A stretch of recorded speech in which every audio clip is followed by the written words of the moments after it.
এবার খোদ বাংলায় ভয়ঙ্কর অ্যাকশনে এনআইএ, ন্যাশনাল ইনভেস্টিগেশন এজেন্সি এবার বাংলায় শুধু ঢুকলো তা নয়, বাংলা থেকে দুজনকে তারা গ্রেফতার করলেন।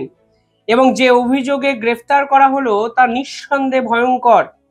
আমার মনে হয় বাঙালিদের যারা বাংলায় থাকেন, সেই বাংলার বাসিন্দাদের, পশ্চিমবঙ্গের বাসিন্দাদের ইমিডিয়েটলি সতর্ক এবং সজাগ হয়ে যাওয়া উচিত। কারণ বাংলাদেশে বসে কেউ বা কারা ভারত এবং বাংলাকে কাজে লাগিয়ে অসামাজিক কর্মকাণ্ডে দিনের পর দিন নিয়োজিত হচ্ছে, এবং কিভাবে এত খোল্লা এত সহজে বাংলার মাটিকে তারা ব্যবহার করছে, সেটাই কিন্তু আজকের এই ঘটনার পর সব থেকে বড় প্রশ্নচিহ্ন উঠবে।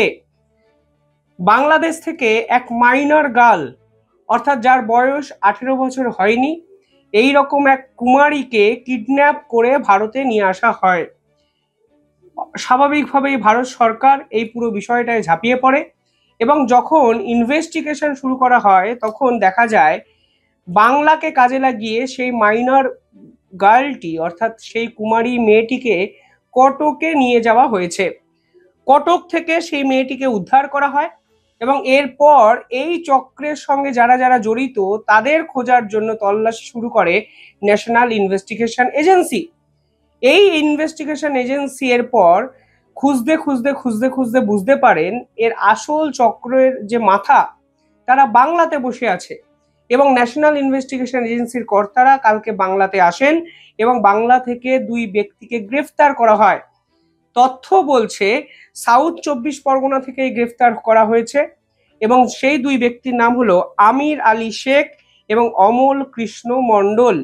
অর্থাৎ বাংলাতে বসে খোদ বাংলাদেশের কুমারী মেয়েদের ভারতবর্ষে আনা এবং তাদেরকে বিদেশে বিক্রি করে দেওয়া, হিউম্যান ট্রাফিকিং করা এবং যত রকম অবৈধ কর্মকাণ্ড করা যায় তা এই সাউথ 24 পরগনা কিংবা বাংলার বিভিন্ন জায়গায় বসে করা হচ্ছে, তা কিন্তু কালকে স্পষ্ট হয়ে গেছে। আমি কেন বলছি বাংলার বিভিন্ন জায়গায় বসে করা হচ্ছে? কারণ ন্যাশনাল ইনভেস্টিগেশন এজেন্সি যে রিপোর্ট কালকে প্রকাশ করেছে সেখানে বলা হয়েছে একসঙ্গে 5টি লোকেশনে তারা কিন্তু কালকে রেড করেছে, এবং তার মধ্যে উল্লেখযোগ্য হলো কলকাতা এবং বনগাঁ। এবার কলকাতাতে যদি এই ধরনের কর্মকাণ্ডের কোনো যোগসূত্র পাওয়া যায়, তাহলে যারা শহরতলি এলাকায় আমরা থাকি, কলকাতা কেন্দ্রিক বিভিন্ন জায়গায়, তাদের তো সতর্ক হওয়া প্রয়োজনই। বনগাঁর নাম বারংবার উঠেছে, বারাসাতের মতো জায়গার নাম বারংবার উঠেছে। সাউথ 24 পরগনায় অনুপ্রবেশকারী সমস্যা বারংবার কেন্দ্রবিন্দুতে এসছে, কিন্তু এই ধরনের ঘটনা, যেই ঘটনা বাংলাদেশের কুমারী এক বালিকাকে ওদেশ থেকে এদেশে নিয়ে এসে বিদেশে বিক্রি করে দেওয়া যাচ্ছে বা যেতে পারে, এই সম্ভাবনা কিন্তু এর আগে কখনো তৈরি হয়নি। থ্যাঙ্কস টু আমাদের কেন্দ্রীয় এজেন্সি ন্যাশনাল ইনভেস্টিগেশন এজেন্সি, যারা এই ধরনের বিষয়টিকে অতি গুরুত্ব সহকারে কালকে হাতে নাতে পাকড়াও করেছে। কিন্তু যে প্রশ্ন কিন্তু এই পুরো ঘটনা তুলে দিল, যে কেন বারবার বাংলা, কিসের জন্য বাংলাকে এত সেফ মনে করছেন এই সকল অপরাধীরা, কিসের জন্য বারবার বাংলার সঙ্গে বাংলাদেশি যোগ জড়িয়ে পড়ছে, কারা লোকাল সাপোর্টটা দিনের পর দিন দিচ্ছে। আপনাদের তো সহজেই আপনারা বুঝতে পারছেন যে এই ধরনের কাজে একটা হিউজ লোকাল সাপোর্ট প্রয়োজন। একটা ফোনের সিম কার্ড কেনার জন্য লোকাল আধার কার্ড প্রয়োজন। ফলে কারা এই পুরো বিষয়টাতে সরাসরি সহায়তা করছে, আজকের দিনে দাঁড়িয়ে যদি আমরা প্রশ্ন না তুলি, তাহলে কিন্তু কোথাও না কোথাও এর ফল আমাদেরও ভবিষ্যতে কিন্তু ভুগতে হবে। তা আপনারা লিখে নিন। কালকে যে দুই ব্যক্তিকে গ্রেফতার করা হয়েছে তাদের কাছ থেকে বাংলাদেশের মুদ্রা পাওয়া গেছে, ভারতের মুদ্রা পাওয়া গেছে, এবং সব থেকে ইন্টারেস্টিং বিষয় কি জানেন, ফরেন কারেন্সি পাওয়া গেছে, বিদেশি মুদ্রা পাওয়া গেছে, ডলার পাওয়া গেছে, এবং বিভিন্ন দেশের সামগ্রী নাকি তাদের কাছে পাওয়া গেছে। অর্থাৎ তাদের পরিকল্পনাটা সাধারণভাবে যেটা মনে করা হচ্ছে, যে প্রথমে বাংলাদেশের কুমারী একটি মেয়েকে ভারতবর্ষে নিয়ে আসো, বাংলার একটি সেফ জায়গায় তাদেরকে রাখার চেষ্টা করো, কিংবা কটক মানে বুঝতেই পারছেন বাংলা থেকে কটকে পুরো বিষয়টাকে ট্রান্সফার করার চেষ্টা করা হয়েছে, এবং বিদেশে কোনো না কোনো দেশে পাচার করে দেওয়ার একটা মতলব এই দুই অপরাধীরা করেছিল, যা আমাদের ন্যাশনাল ইনভেস্টিগেশন এজেন্সি অর্থাৎ এনআইএ ভয়ঙ্কর এক অপারেশনে 5 জায়গায় সার্চ করে এই পুরো বিষয়টা আপাতত থামিয়েছে। কিন্তু এর রুট কজ, এর একদম গোড়াতে কিভাবে পৌঁছানো যাবে, এই প্রশ্ন কিন্তু উঠবে। পাশাপাশি কালকে এই যখন দেশের সুরক্ষা নিয়ে খবর আপনাদের সামনে আমি নিয়ে আসছি, তখন ভারতের ভারতের উত্তরে, ভারতের কাশ্মীরে এমন এক ঘটনা ঘটলো যাও কিন্তু আমাদের ইতিহাসে এক কালো অধ্যায় হিসাবে চিহ্নিত থাকবে। কালকে ভারত এবং পাকিস্তানের সেনাবাহিনীর মধ্যে ছোটখাটো সংঘর্ষ এবং গুলির লড়াই কিন্তু দেখা গেছে, কিন্তু সব থেকে ইম্পর্টেন্ট যেটা, সেটা হলো কালকে জম্মু এবং কাশ্মীর জুড়ে অ্যান্টি টেরর অপারেশন চালায় ইন্ডিয়ান আর্মি। কারণ ইন্ডিয়ান আর্মির কাছে সোর্স মারফত খবর আসে যে বিভিন্ন জায়গায়, কাশ্মীরের বিভিন্ন জায়গায়, স্পেশালি যে সকল জায়গা পাহাড় অঞ্চল, জঙ্গল কবলিত অঞ্চল, সেই সকল জায়গায় নাকি বহু সন্ত্রাসী লুকিয়ে আছে এবং পরিষ্কার বোঝা যাচ্ছে পাকিস্তান ফের একবার ভারতকে অশান্ত করার চেষ্টা করছে।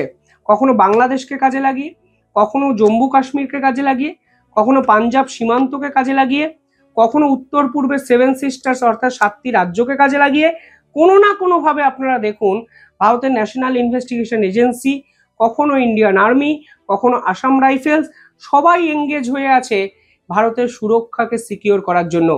আর এই ধরনের টেরর অপারেশন সেপ্টেম্বরের 19 তারিখ এবং সেপ্টেম্বরের 20 তারিখ অর্থাৎ ঠিক 2-3 দিন আগে ধারাবাহিকভাবে চালাচ্ছিল ভারতীয় সেনাবাহিনী, এবং সেই অপারেশনে 3 থেকে 4 জন জঙ্গিকে খতম করে ভারতের সেনাবাহিনী।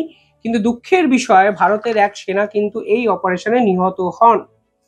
ইন্টারেস্টিং ফ্যাক্ট হলো, যাদেরকে শেষ করা হয়েছে তাদের কাছ থেকে এমন কিছু অস্ত্র পাওয়া গেছে যে এই অস্ত্রের সঙ্গে ফের একবার বিদেশি যোগ আমাদের সামনে উঠে এলো। এই টোটাল অপারেশনটি 16 জন ভারতের সেনাবাহিনী একত্রে চালিয়েছে। তারা একটি পিস্তল উদ্ধার করেছে ঘটনাস্থল থেকে, যে পিস্তল চাইনিজ মেড পিস্তল, অর্থাৎ চীনা বন্দুক। বুঝতেই পারছেন, অস্ত্র সরবরাহ বিদেশি শক্তি করছে।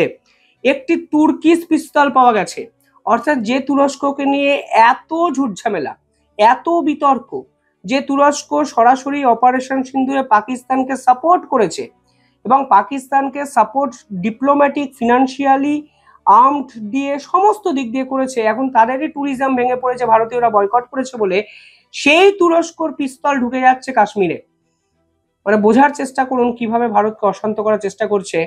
এবং আমি বারবার যেটা বলি, এই সকল খবর ন্যাশনাল মিডিয়ায় প্রচার হওয়া অনেক বেশি প্রয়োজন, কারণ ভারতীয়দের সতর্ক হওয়া দরকার।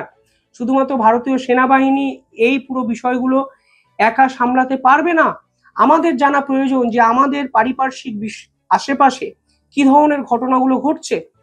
তাহলে একটি চাইনিজ পিস্তল পাওয়া গেছে, একটি তুরস্কের পিস্তল পাওয়া গেছে, 40 রাউন্ড AK-47 এর গুলি পাওয়া গেছে। কে পাঠাচ্ছে এত গুলি? 30 রাউন্ড নর্মাল তুর্কির পিস্তলের গুলি পাওয়া গেছে, 8টি গ্রেনেড পাওয়া গেছে, একটি মাইন পাওয়া গেছে এবং একটি ব্ল্যাঙ্কেট পাওয়া গেছে। এবং সব থেকে ইন্টারেস্টিং বিষয় হলো 3-4 জন হত্যা হলেও, মানে খতম করা গেলেও, মনে করা হচ্ছে এদের বড় গ্যাং এখনো জম্মু কাশ্মীরের বিভিন্ন জায়গায় নাকি লুকিয়ে আছে, যাদেরকে ধরার জন্য ভারতের সেনাবাহিনীর সদস্যরা প্রাণপণ চেষ্টা করছেন।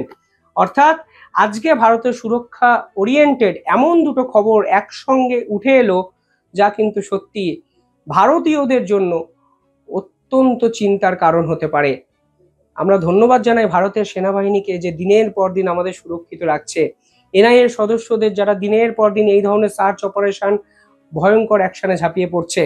কিন্তু আমার সব থেকে বড় প্রশ্ন, আমাদের সুরক্ষিত রাখার দায় শুধুমাত্র সেনা বা ন্যাশনাল ইনভেস্টিগেশন এজেন্সির নয়, এটা কিন্তু অনেক বেশি আমাদের পারিপার্শ্বিক মানুষজন, আমাদের পারিপার্শ্বিক সরকার, তাদের উপরেও কিন্তু বর্তায়।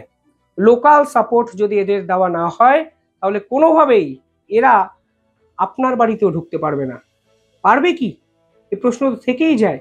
যাই হোক, কমেন্টে জানাবেন আপনারা কিভাবে দেখছেন পুরো বিষয়টি। ধন্যবাদ।